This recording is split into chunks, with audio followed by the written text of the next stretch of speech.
2장입니다. 하박국 2장 12절에서 20절까지의 말씀. 제가 가진 성경으로 구약 1304페이지입니다. 하박국 2장 12절에서 20절까지의 말씀. 우리 다 찾으신 줄 알고 제가 한 절, 여러분들이 한 절 교독하도록 하겠습니다. 피로 성읍을 건설하며 불의로 성을 건축하는 자에게 화 있을진저.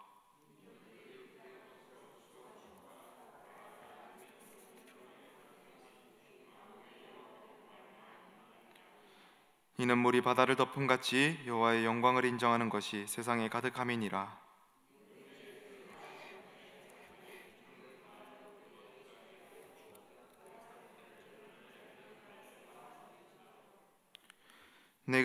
내게 영광이 아니요 수치가 가득한즉 너도 마시고 너의 할례 받지 아니한 것을 드러내라. 여호와의 오른손이 잔이 내게로 돌아올 것이라. 더러운 욕이 내 영광을 가리리라.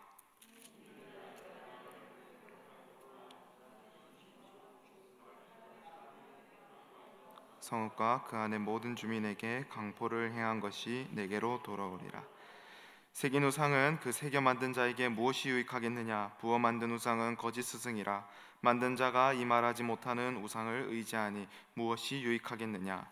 나무에게 깨라 하며 말하지 못하는 돌에게 일어나라 하는 자에게 화 있을진저 그것이 교훈을 베풀겠느냐? 보라, 이는 금과 은으로 입힌 것인즉 그 속에는 생기가 도무지 없느니라. 우리 함께 보겠습니다. 오직 여호와는 그 성전에 계시니 온 땅은 그 앞에서 잠잠할지니라 하시니라. 아멘. 우리 잠깐 기도하겠습니다. 사랑해 주님 감사합니다. 오늘도 지친 몸을 깨워서 주님이 예배 가운데 나와서 예배를 드리며 말씀을 들으며 또 주님 앞에 기도하는 시간 가지는 모든 시간 속에서 주님 함께하여 주시고 또 오늘 말씀을 통하여서 우리가 더욱더 놀라운 것을 경험하게 하시고 또 주님 말씀을 통하여서 우리의 영혼이 더욱더 새롭게 하여 지길 원합니다. 오늘 예배가 드려지는 가운데 주님 함께하여 주시고 또 오늘 말씀 후 기도드리는 그 모든 시간을 통하여서 주님 정말 우리의 기도가 하나님 앞에 상납되어지는 그 기도까지도 될 수 있도록 오늘 이 새벽 기도 주님께서 붙잡아 주시옵소서. 감사드리며 우리 주 예수 그리스도의 이름으로 기도드립니다. 아멘. 오늘 함께 나눌 말씀은 우리 하박국의 말씀입니다. 하박국서의 이 상황과 또 배경에 대해서 말씀을 통해서 이전의 말씀들을 통해서 들으셨을 것입니다. 그러나 오늘 이 2장의 말씀을 이해하기 위해서는 이전들의 장들에 대해서 배경들을 정리하고 넘어가야지 또 한 번 더 들으시고 정리하고 넘어가야 하니 한 번 더 들으시고 이해하셨으면 좋겠습니다. 하박국서는 다른 선지서들에 비해 조금 독특한 어떤 성격들을 가지고 있습니다. 다른 선지서들은 하나님께 계시를 받고 선지자들이 계시를 받고 백성들에게 말씀을 선포하는 이런 방식을 취하고 있다면 하박국서는 하박국이 하나님께 질문을 드리고 또 그 질문에 대해 하나님께서 답변하는 형식으로 되어 있다는 것입니다. 하박국의 내용에 있어서는 이스라엘의 현실적인 어떤 문제를 다루고 있다기보다는 그들의 현실이 안고 있는 철학적인 이런 질문으로 고민하는 모습을 볼 수 있습니다. 공의의 하나님께서 창조하신 이 세상이 어떻게 부정할 수 있고 악이 어떻게 성행할 수 있는지 그런 것들에 대해서 하박국 선지자가 심히 고민하고 있다는 것이지요. 3장 정도 되는 이 짧은 말씀에서 하박국의 2번의 질문과 하나님의 2번의 응답을 볼 수 있습니다. 질문의 내용은 아까도 말했듯이 왜 하나님께서 만드신 세상이 이렇게 악으로 가득 차 있는가? 그런 것에 대한 질문이었습니다.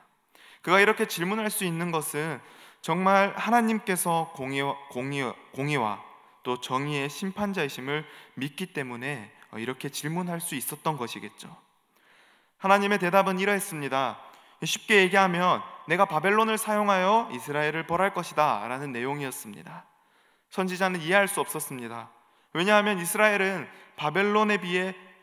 바벨론에 비교해서는 더 의인이라고 생각했기 때문입니다. 그러니 선지자는 재차 질문하는 것입니다.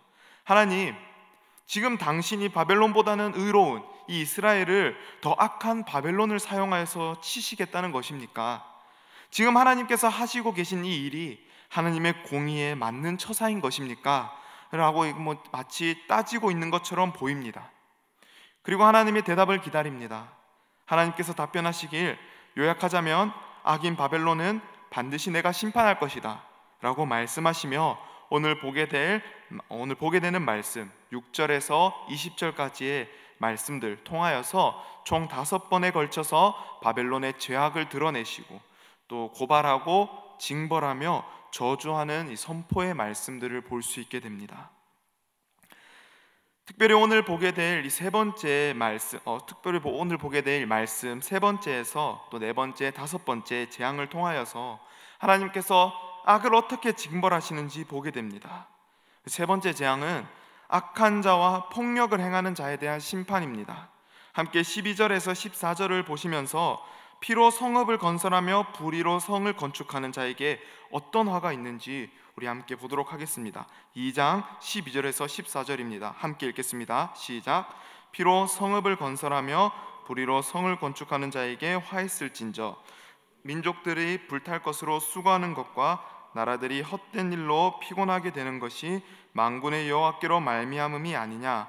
이는 물이 바다를 덮음같이 여호와의 영광을 인정하는 것이 세상에 가득함이니라.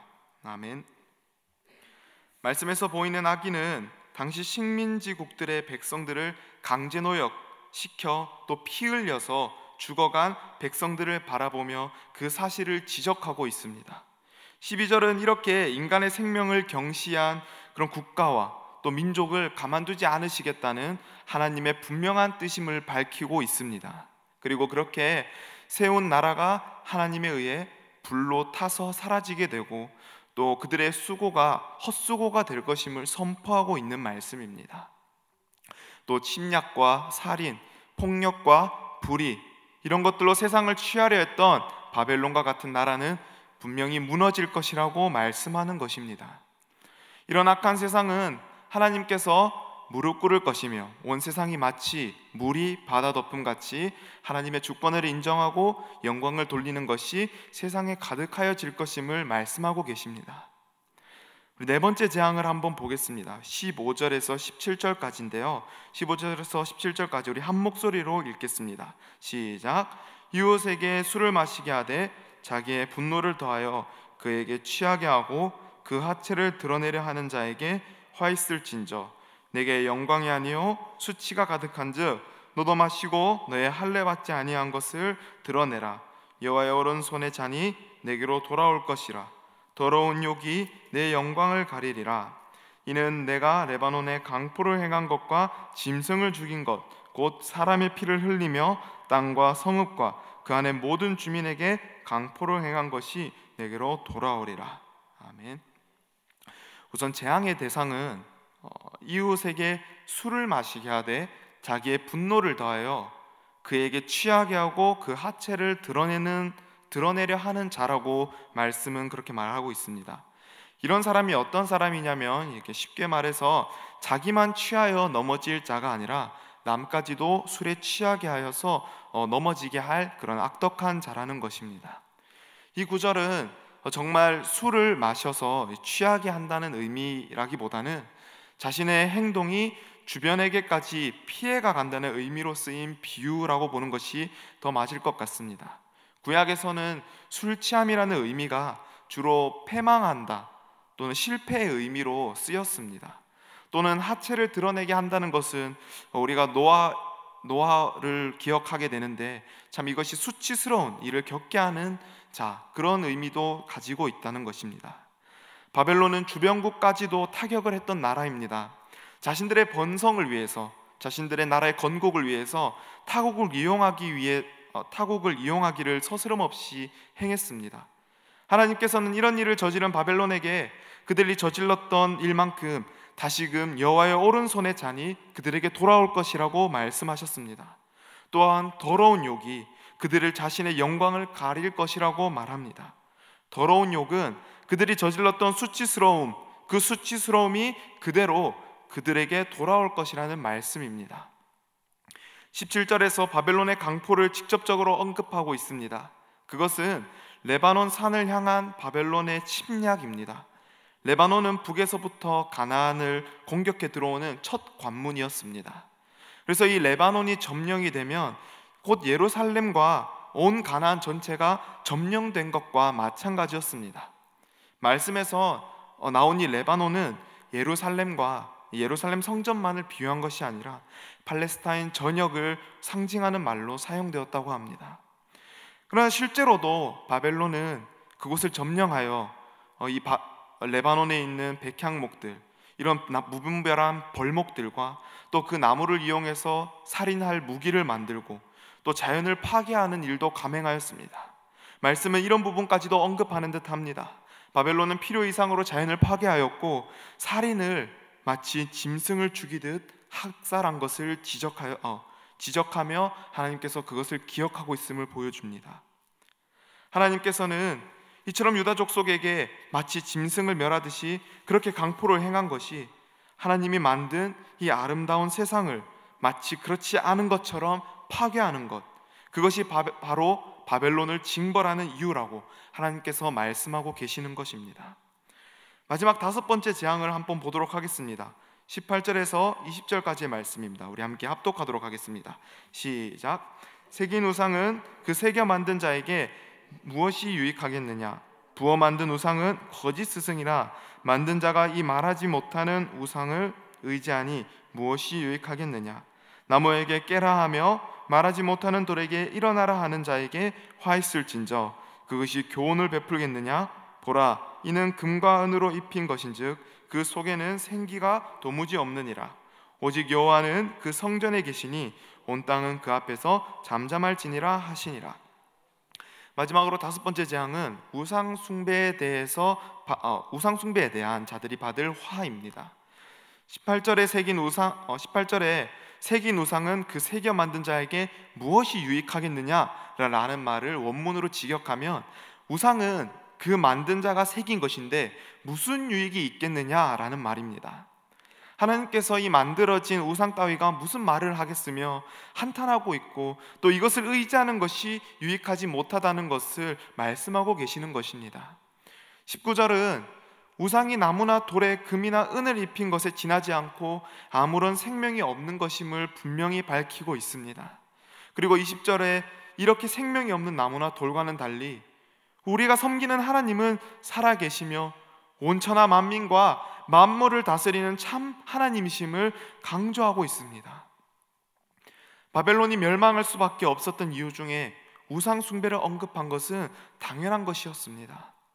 왜냐하면 바벨론의 백성들은 수많은 신들을 섬겼고 또 그들을 상징하는 우상들을 만들어서 그것들에게 절하였기 때문입니다. 그래서 하나님께서는 이 바벨론을 필히 멸망시킬 것이다 라고 말씀하고 계신 것입니다. 그렇다면 우리가 이 재앙들을 통하여서 깨달을 수 있는 것이 무엇입니까? 우선 우리는 하박국의 태도를 먼저 살펴봅니다. 하박국 선지자는 하나님께서 다스리시는 이 세상이 온전치 못하고 악행이 성행하는 것에 대해서 이해하지 못하고 회의적인 마음을 품고 있었습니다. 그러나 도구로 사용한 이 바벨론이라 할지라도 그들의 악행을 기억하시고 또 그 악행에 따라 그대로 심판하실 하나님, 그 하나님의 답변을 들은 하박국 선지자는 하나님의 주권과 섭리를 보다 철저하게 믿는 사람으로 변화되어집니다. 그리하여 3장에서 명백하게 소개되는 바 하박국이 보다 신앙적으로 성숙된 모습의 배경을 제공합니다. 하박국은 2장의 말씀을 통해 하나님께서는 악인들을 심판하기 위해 다른 악인들을 사용하시지만 분명 정한 때가 되면 그들의 죄악에 대해서도 반드시 심판하시는 공의의 하나님임을 분명히 깨닫게 되는 것입니다. 그 결과 침공하는 바벨론을 두려워하지 않고 그 속에서도 소수의 의인들을 구원하실 하나님을 믿음으로 바라보게 됩니다. 참 우리 하나님, 백성들의 고통을 그냥 바라보지 않으심을 보게 됩니다. 하박국과 같이 질문하고 이해 못하여서 탄식하는 것, 사실 이것이 잘못된 것이라고 보지는 않습니다. 신앙인으로서 누구나 하나님의 뜻을 궁금해할 수도 있고 또 그에 대해 못마땅해 할 수도 있는 상황이 분명 있을 수도 있을 거라고 믿습니다. 믿음이 크고 또 신앙이 깊은 자일수록 하나님 앞에서 소리도 쳐보고 하나님 앞에 생떼도 부려볼 수 있는 것이라 생각합니다. 그만큼 인격적인 만남을 가지고 있기 때문이니까요. 하나님께서는 그런 하박국에 대한 마음에 대해 풀릴 수 있도록 바벨론을 벌할 5가지의 방법과 방식을 제공하고 있습니다. 어쩌면 하나님께서 답답해하고 탄식해하고 있는 이 하박국에게, 그래, 그냥 바벨론도 잘못했으니까 그 나라도 내가 벌할게, 그럼 됐지? 라고만 말하셨다면 하박국의 마음이 편치 못했을 것입니다. 말씀드리고자 하는 건, 하나님께서는 하박국 선지자가 이해하고 또 그 답답했던 마음이 풀릴 때까지 그에 대해 조목조목 하나하나 그들의 바벨론이 저질렀던 그의 죄와 또 어떻게 벌하실 것인지 하나하나 말씀해 주시고 그 계획들을 이야기해 주심으로써 하박국을 달래고 어루어 주고 있다는 사실입니다. 그 하나님이 우리의 하나님이 되심을 기억하시길 바랍니다. 세상 일이 부당하여서 하나님 앞에 아뢰고 나아갈 때, 눈물로 하나님 앞에 나아갈 때 하나님께서 그런 우리를 그냥 보시지 않으시고 그냥 지나치지 않으시고 위로하여 주시고 우리를 위하여서 조목조목 이야기해 주시고 우리를 위하여서 조목조목 위로해 주신다는 그 하나님을 이해시켜 주시는 하나님이심을 기억하시길 바랍니다. 또 그렇게 믿으시길 바랍니다. 세상 권세 잡은 사단과 또 그 사단의 종으로부터 우리 그리스도인은 공격받더라도 하나님께서 그들을 진멸하여 주시고 그들의 죄값을 치르게 하실 것이고 우리를 그 사망의 구덩이에서 꺼내 주실 것을 생각하면 우리는 또 하루를 살아가는데 새 힘을 얻을 수 있을 줄 믿습니다. 나를 늘 기억하시고 위로하여 주시며 또 대적을 진노의 잔으로 진멸하여 주실 하나님께 감사하며 오직 여호와로 즐거워하는 우리 오산제일교회 성도님들 되시길 주님의 이름으로 소망합니다.